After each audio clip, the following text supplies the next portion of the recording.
পায়ে পড়ে ঝগড়া করলে বাংলাদেশের মানুষ আর কোনোদিন ভারতমুখী হবে না বলে মন্তব্য করেছেন নৌ পরিবহন এবং শ্রম ও কর্মসংস্থান মন্ত্রণালয়ের উপদেষ্টা এম শাফাত হোসেন।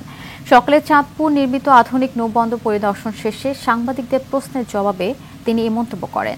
এদিকে চাঁদপুর থেকে ফেরার পথে নারায়ণগঞ্জের ৫ নম্বর মাঝঘাট এলাকার লঞ্চ ঘাটের জেটি পরিদর্শন করেন। এ সময় সাংবাদিকদের সঙ্গে তিনি বলেন, ভারত নয়, সেখানকার কিছু মিডিয়া ও পলিটিক্যাল পার্টি অস্থিরতা তৈরির চেষ্টা করছে। এখানে সাম্প্রদায়িক অস্থিরতা সৃষ্টির চেষ্টা করলে তারা ভালো কিছুই পাবে না।